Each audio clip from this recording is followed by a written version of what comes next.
Hello! In this video, we'll show you how the StatStream IoT device works.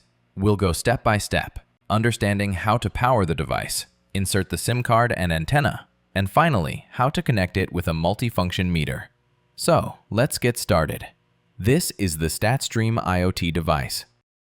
If you look closely, you'll notice a power supply connector located right at the top. Along with that, there are two network ports, one labeled WAN and the other LAN. Each port is clearly marked for easy identification. Next, you'll find two antennas on the device. One antenna is for Wi-Fi connectivity, and the other is for 4G network communication. The device also comes with RS-485 support. Beside the RS-485 port, there are a set of indicator lights.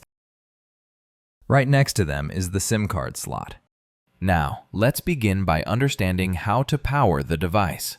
For this demonstration, we're using this power supply setup. However, we recommend using an SMPS, AC2, 24-volt DC converter power supply for actual installation. Simply connect the power supply to the power connector on the device.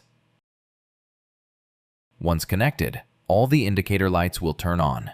After a few seconds, one red light will stay steady. That indicates that the device has started successfully. You'll notice that initially, all the lights turn on. Then one red light remains solid, while another red light blinks for a moment. That's the confirmation that the device is now fully powered and operational. Next, let's insert the SIM card. To do this, press the small yellow button next to the SIM slot. This will release the SIM tray. Make sure to release the SIM tray carefully, without applying too much force or damaging it. Now the SIM tray is removed, we require an IoT SIM card for this device. Place your IoT SIM card carefully on the tray, making sure the chip side is facing upwards.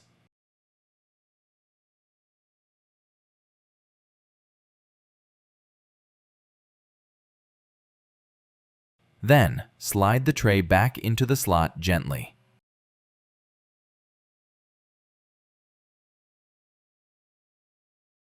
Once the SIM card is inserted, we need to connect the 4G antenna to enable internet connectivity. Attach the antenna to the 4G port on the device. Here, when blue light shows up, it means the device has detected the network. Now we'll connect the antenna to the 4G antenna slot. Just like this.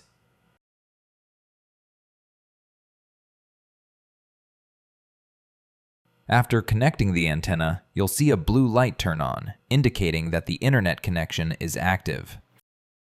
Within a few seconds, you'll see a blue indicator light turn on. That means the device is now connected to the internet. Here we're using the SIM card for internet access, but you can also use a wired internet connection through the WAN port if you prefer. Both options are available and supported. You just need to insert the Ethernet cable into the port to connect it to the internet. Now let's move to the next part, connecting the multifunction meter. This is the Secure brand multifunction meter, which also supports RS-485 communication. For demonstration, we've already connected the power supply that powers up the multifunction meter. It also allows easy connection for other cables as needed. If you look at the back of the meter, you'll find an RS-485 port. This is where the communication between the meter and the StatStream device happens. We've already prepared the RS-485 cables. Now we'll simply connect these cables to the RS-485 port on the StatStream device. Once connected, both devices, the StatStream IoT and the multifunction meter, start communicating with each other seamlessly. As you can see, the StatStream IoT device is now successfully connected with the multifunction meter. In this way, the device can read real-time data from the meter and send it to the StatStream platform. This data includes parameters like power factor, RYB current load, and other electrical measurements. The StatStream platform then monitors and analyzes these values for efficient energy management. Thank you for watching. This is how the StatStream IoT device connects,